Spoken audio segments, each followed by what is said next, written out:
পূর্ব বর্ধমানের কালনা ১ নম্বর ব্লকের সুলতানপুর পঞ্চায়েতের অন্তর্গত হরসোনা গ্রামে দীর্ঘদিন ধরে বিকল হয়ে পড়ে রয়েছে একটি গভীর নলকূপ। আর তার জেরে কার্যত থমকে গিয়েছে প্রায় ৩০০ বিঘা জমির চাষাবাদ। একসময় যে মাঠে আলু ও বোরো ধানের সবুজ সমারোহ দেখা যেত, আজ সেখানে ধুলো উড়ছে, জমি পড়ে রয়েছে অনাবিদ অবস্থায়। স্থানীয় চাষিদের অভিযোগ, গত ৫ বছর ধরে বোরো ধানের চাষ কার্যত বন্ধ। পর্যাপ্ত সেচের অভাবে ধান রোপণ করা সম্ভব হয়নি। শুধু তাই নয়, চলতি বছরে আলু চাষও পুরোপুরি বন্ধ রাখতে বাধ্য হয়েছেন কৃষকেরা। ফলে আর্থিকভাবে চরম সংকটে পড়েছেন বহু কৃষক পরিবার।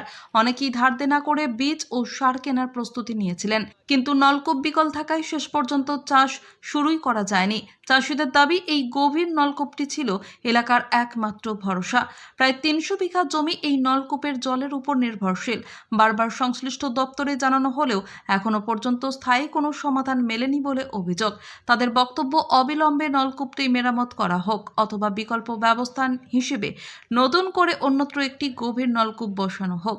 এলাকার এক কৃষক বলেন, ৫ বছর ধরে বোরো চাষ করতে পারিনি, এবছর আলুও লাগাতে পারলাম না, সংসার চালানোই দায় হয়ে দাঁড়িয়েছে। আর একজনের কথায়, মাঠের অবস্থা খুব খারাপ, জল না থাকলে চাষ কিভাবে হবে। বর্তমানে হরসোনা গ্রামের বিস্তীর্ণ কৃষি জমির চিত্র কার্যত ভয়াবহ। যেখানে একসময় সোনালী ফসল তুলত, সেখানে এখন শুকনো ফাটল ধরা মাটি। চাষিদের আশঙ্কা, দ্রুত পদক্ষেপ নেওয়া না হলে আগামী মরশুমে একই পরিস্থিতি তৈরি হবে।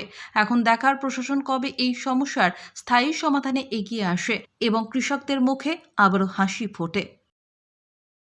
আমার ব্যক্তিগতভাবে প্রচুর ক্ষতি হচ্ছে, কেন আমার এখানে 4 বিঘে জমি আছে। তার কোনো 3 বছর ধরে কোনো এক বছর ধরে ধরো আলু ধান কিছুই পাচ্ছি না। আমাদের অর্থনৈতিক অবস্থা খুবই খারাপ, আমরা না খাওয়ার মতোই অবস্থায় পড়ে আছি।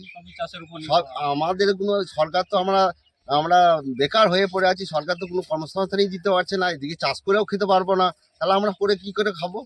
দিন আমরা মানে আমাদের ডিপটি কল কর্তৃপক্ষও বলেছি, ওরা বলছে যে আমরা ওপরের লেভেলকে সবই জানিয়েছি, তারা যদি না করে তাহলে আমরা কি করব। আলু চাষ কতদিন বন্ধ আছে? আলু চাষ 1 বছর বন্ধ আছে। আপনার নাম? নূর মোহাম্মদ শেখ, বাড়ি হরসোনা। আপনাদের ডিপ টিউবওয়েলে কি সমস্যা হয়েছে? আমাদের ডিপ টিউবওয়েলটা বিগত 1 বছর ধরে বন্ধ হয়ে পড়ে আছে, কারণ এর বোরিংটা সম্পূর্ণভাবে নষ্ট হয়ে গেছে। এখানে নতুন করে বোরিং করতে হবে।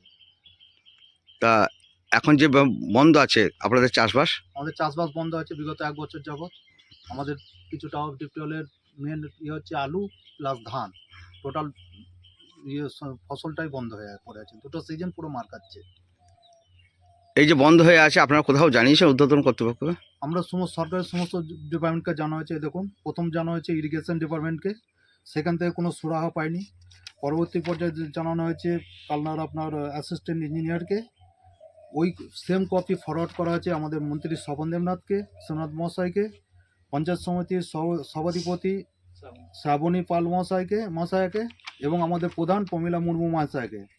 তারপর যখন এনাদের কাছে কোনো সদুত্তর পাওয়া গেছে, কিন্তু কার্যকর কোনো সদুত্তর পাওয়া যায়নি, তখন আমরা জানাই আমাদের মহামান্য ডিস্ট্রিক্ট ম্যাজিস্ট্রেটকে। তো সেখানে লাস্ট জানানো হয়েছে আমাদের, তার রিসিভ আছে 24 নভেম্বর 2025-এ।